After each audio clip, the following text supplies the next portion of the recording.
ಮಾಡ್ಕೊಳ್ಳಿ, ಎಲ್ಲವನ್ನೂ ಓದಿ.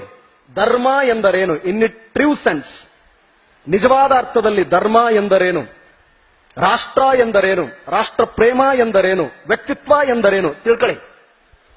ನಾನು ಇವತ್ತಿನವರೆಗೂ ಕಲಿತಾ ಇದ್ದೀನಿ, ನಿಮ್ಗೆ ಗೊತ್ತಿರಲಿ. ಬಹಳಷ್ಟು ತಪ್ಪು ಕಲ್ಪನೆಗಳು ಇವತ್ತು ಜಗತ್ತನ್ನ ಆಳ್ತಾ ಇದೆ. ಈ ಜಗತ್ತಿನ ಅತಿ ದುರಂತ ಏನಂತಂದ್ರೆ there are so many wrong notions.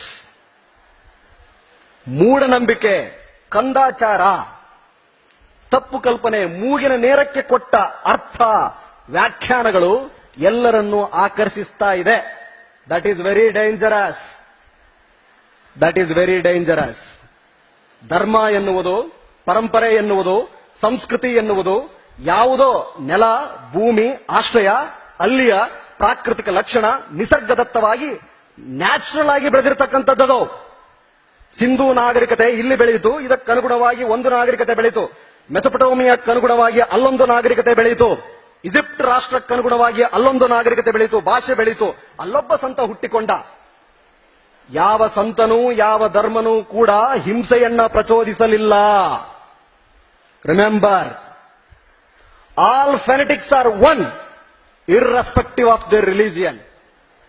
All saints are one irrespective of their religion and area.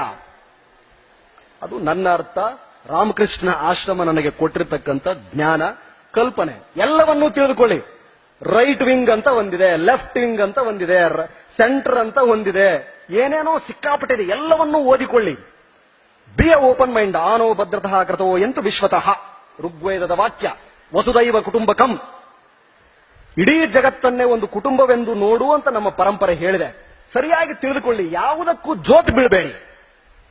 ಒಂದು ವೇಳೆ ಒಂದು ತತ್ವ ಅಂಶವನ್ನ ನಂಬಿದ್ದೇ ಆದಲ್ಲಿ ಪಕ್ಕ ಇರಿ. ಸೇಕ್ ಆಗಬೇಡಿ. ಯಾರೋ ಬಂದು ಸೇಕ್ ಮಾಡಿಸ್ತಾರೆ ಅಂತೇಳಿ. ವಿದ್ಯಾರ್ಥಿಗಳಿಗೆ ರಿಮೆಂಬರ್, ಬಿಕಾಸ್ ಅದು ನಾಳೆ ಒಂದ್ ದಿವಸ ನಿಮ್ಮನ್ನು ಆಳುತ್ತೆ. ದಯವಿಟ್ಟು ಹಾಗಾಗ್ಲಿಕ್ಕೆ ಅವಕಾಶ ಕೊಡಬೇಡಿ. ಅದೆಲ್ಲಕ್ಕೂ ಅರ್ಥವನ್ನ ಸರಿಯಾಗಿ ತಿಳಿದುಕೊಳ್ಳಿ. B fair, transparent. ಬದುಕಿನಲ್ಲಿ ಹುಟ್ಟಿನಿಂದ ಸಾಯುವವರೆಗೆ ನಮ್ಮ ಬದುಕು ಹೆಂಗಿರ್ಬೇಕಪ್ಪ ಅಂತಂದ್ರೆ, ಕಲಾಂರಂತೆ ಆಗದೆ ಹೋದ್ರೂ ಕೂಡ ಅವರ ಹಾದಿಯಲ್ಲಿ ನಡೆದನಪ್ಪ, ಅವರ ಅನುಯಾಯಿ, ಭಗತ್ತನ ಅನುಯಾಯಿ, ಆಜಾದನ ಅನುಯಾಯಿ, ರಾಷ್ಟ್ರಪ್ರೇಮಿ, ದೇಶಪ್ರೇಮಿ. Religion is a way of life. ಬದುಕಿನ ಒಂದು ಹಾದಿ ಅದು ಅಷ್ಟೇ.